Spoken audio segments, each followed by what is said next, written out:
All right, so I figured I'd make this video as far as fletching arrows goes because there's plenty of videos out there, but not very many go into the nitty gritty details of, what exactly all you need to buy and as a first timer doing the arrows. So this would be my second go around of, fully fletching a full arrow build. This is what we're working with. You're gonna need arrows, wraps. Arrows will come with nocks. You don't really know what color, usually white or orange, or who really knows. Vanes, pretty much all of this is a 100 pack, whereas this is a 50 pack. So they give you enough to do an X vane for a dozen if you wanted to do a 50 pack. Otherwise, go for 100. And then there's different lengths. These are 3-inch, and you need to make sure that fits with the size wrap. So this is a longer wrap because we're doing a slightly longer vane. This is a shorter wrap with a shorter vane. So matching nocks. But yeah, that's it. Arrow, wrap, vanes, nocks, and then there's points. So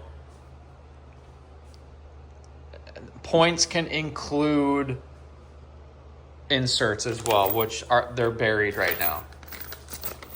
But these are our field points, and we're running the half outs that these come with and the hit inserts with the collars that those come with. So all right, so this is our first batch of arrows, a dozen Easton 5.0s.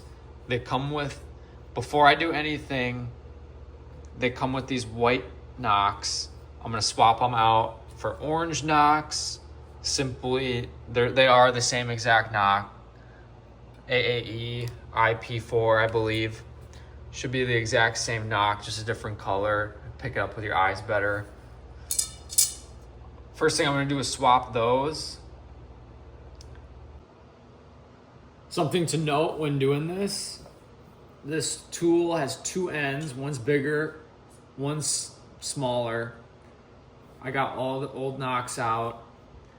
There's a little notch on these Arizona archery nocks.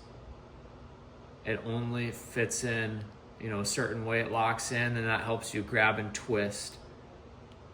Grab and twist out, which technically I think this is just meant to pop in. This is to insert. This is to take out. I've not had good luck doing it like that. Would not recommend. You'll get this jammed in here and there's no getting it out. So I would only use this end. I would twist to get out, and then to insert it, I'm gonna put it in like that. And then I can just kind of hold that arrow upright, push down until you hear a nice seat. So, and that's it. That's all there is to it. And you can see how nasty my hand's getting doing this. When we put those wraps on, that's why it's super important to clean stuff with alcohol, wipe it down, make sure it's nice and clean, so that we have good contact. Go from there. So I cleaned up, washed up after touching all the carbon. This is a kind of an example of what we're going for when we do these wraps. All right, so I just wrapped the first one.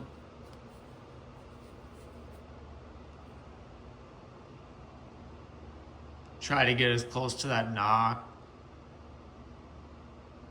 Give it a nice edge.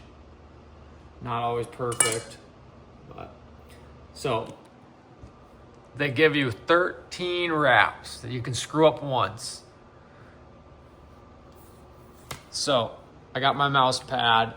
It's nice to do this on a pad. It kind of gives it a little bit of squish. So I'm gonna peel one of these.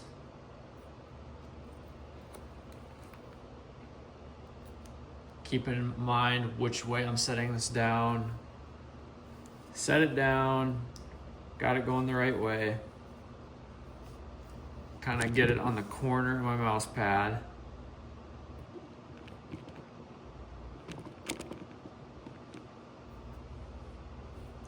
I'm gonna take the next arrow. I'm gonna give it its last little wipe. Kind of eyeball for straightness, I push down. Boom. That's your wrap. Got all our orange wraps done.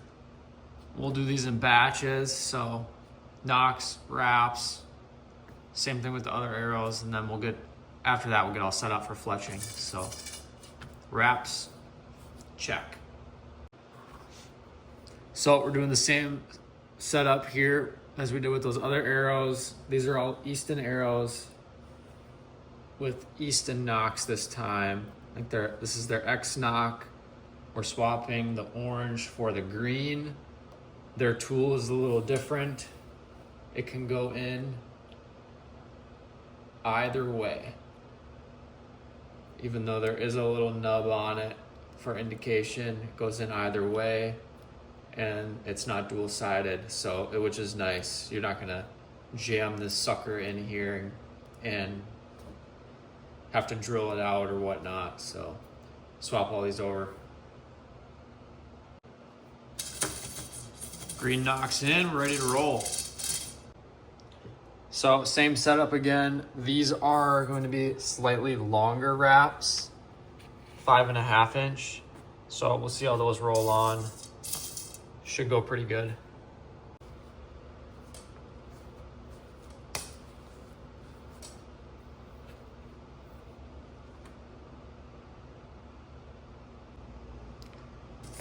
All right, that's 12 wraps on. Went pretty good. And it is nice they give you 13 because it probably doesn't matter too much, but this one has slight imperfection on it. I don't know, just the little things. All right, so this is what we're working with. You want to get your arrow in here so this seam sits perfect on your first one with the vein. So you can do that by flipping this knock around, and you can flip the knock around on the seat in here, and that'll kind of cant it 30 degrees. And if that doesn't do it, then you pop it out, use your tool, and then you just give it a twist until you get it lined up. And you can do you can prep all the arrows before you do this, then it just goes well, whatever works. So you're gonna wanna leave about that much of the vein exposed. I'm riding all the way back. You can sit wherever you want, it's up to you. There's really not much room to go forward on these wraps, so that's why they're 4 inch. I'm just tucked all the way back, tucked all the way back. Don't want to be there because it's flimsy. You want to be just about there. And they'll say to be about 1/8 inch. So, and then when you do this, slap it on. There's a little bit of wiggle within the jig. That's just how these things are. You kind of just eyeball, and then it's important when you seat this, right? Make sure you're in your click. Your arrow is, it's all the way down. It's not like that. All the way down. And then you're gonna wanna nosedive first. So you're gonna want that vein to go like that. The rear end goes last. So if I was doing this for real, we don't got glue on it, I would go like that, kind of hold it, hands off, and let it do its thing. I'm gonna do about 8 drops of glue. It depends how much you want to have spooge out and then clean up.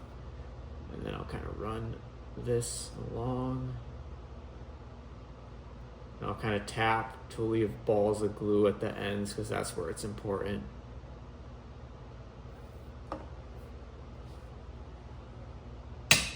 Slap it on. I'm seated.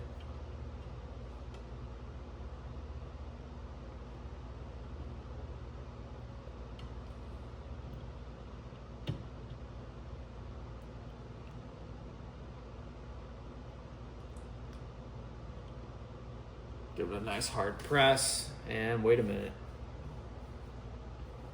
As you wait, you can kind of clean up a little bit of that excess. There's really not a whole lot on this side. So I'm sure it's been 20 seconds. Open the clamp, pull it out, twist, clean up the excess glue without making a mess.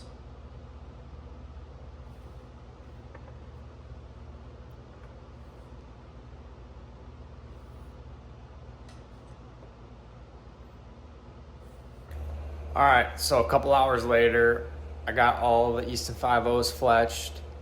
I did one of the Easton Axis to kind of see what would happen because we changed helical on the jig. So the jig was set for the other arrows. I did all those, all 12. And we'll see what those look like. So this is what I'm talking about. I got them all rigged up here on my little drying stand. This one, I was experimenting.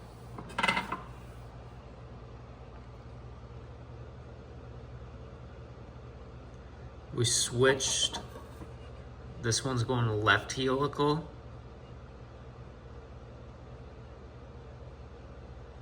Well, it's hard to tell. It's all jacked up right now. I gotta pull it off. But whereas these ones are going right helical. Right helical. I don't know if helical is the right word, but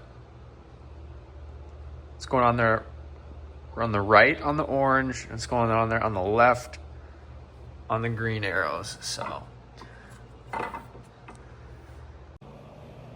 all right, so we made a bunch of progress. I got all the orange Easton 5.0s squared away. Those are solid. I got one more Easton Axis to do, and I'll kind of walk you through it. The boning veins fletch a lot differently than the Arizona veins for whatever reason. I'm not sure if it's the boning wraps, the boning glue. Everything's boning except for the veins that I got going on over there. So the boning X3 veins just tack immediately, which is nice. So this is what I'm talking about.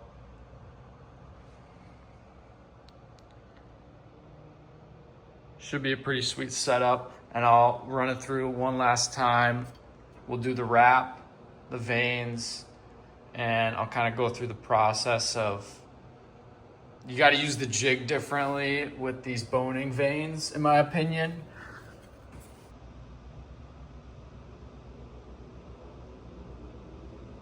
Eyeball, push, roll.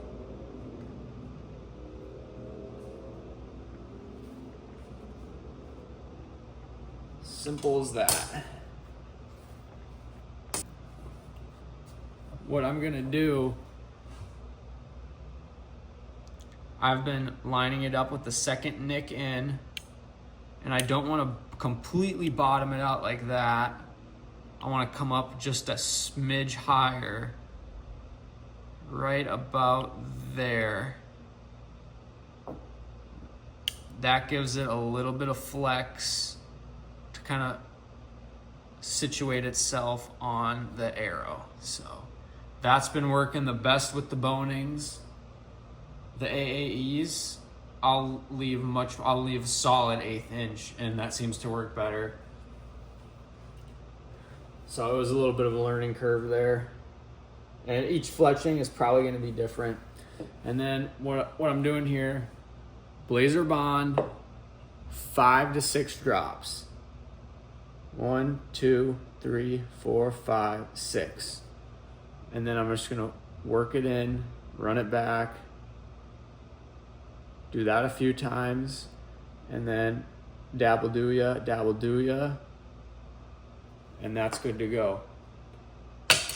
You don't want too much, you don't want too little. I smack it on there, make sure I'm in my groove, bottomed in, and I'm just gonna push straight down.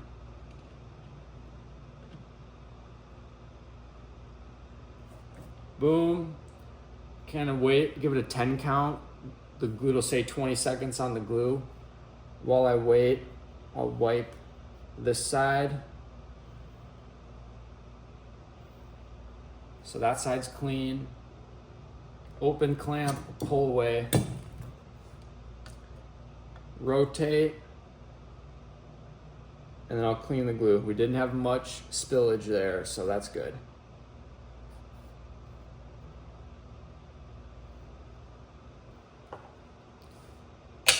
But if you put way too much on there, it'll spooge and it's not gonna want to tack up right away. So make sure I'm in my click, I'm bottomed out,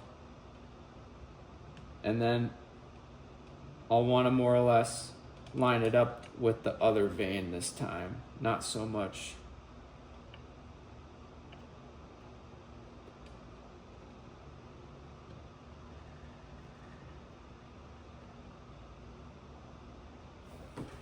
Yep. Give that a wipe.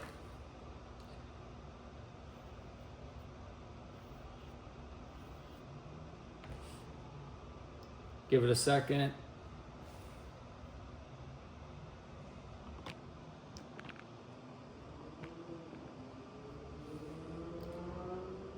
Open, pull, twist, and I'm just gonna give it a nice wipe.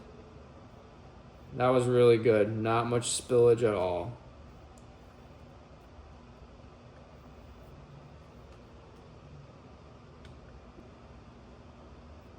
And there you have it, your very own custom fletched arrow.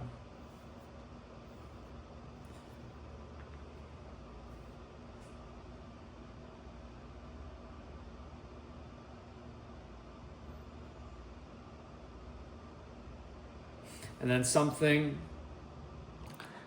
I'll do is the spine of this wrap will want to come undone through my experience. So I'll essentially go over it like I'm welding it with the glue. Not a whole lot, but enough to tack it so it's not coming undone. You know, it can pass through double lung, go through, hide, and it's not going to get tore up. So that's what we want. I want the wrap to be on there. I don't want it coming off. So, yeah, simple as that. All right, so I'll show you how I do this, how I glue this seam real quick. So I throw it on this box and have it roll really nice. I don't got a professional arrow spinner. So what I'll do, there we go. I'll go like 1, 2, 3, 1, 2, 3, something like that. And then what I'll do is I'll take the Q-tip, not the cotton end, the hard part, and I'll kind of walk it over. Kind of dabble do ya, walk it over.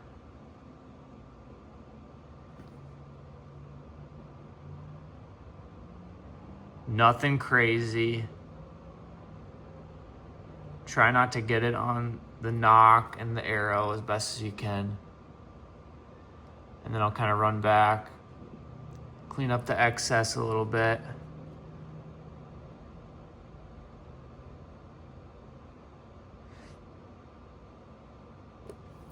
And boom. Through my experience, that will let it air dry nicely, but that is going to prevent this arrow wrap from wanting to peel in the future. So it might be a pain in the butt to peel off, but I would rather do that than screw around and have this thing come undone on you. So that's how I do it. All right, there you go, guys. Not a super exciting video. It gets into the nitty gritty technicals of all the stupid little arrow stuff. So for the guys that do their own arrows, I'm sure they'll appreciate it. Otherwise, catch you in the next one. Peace.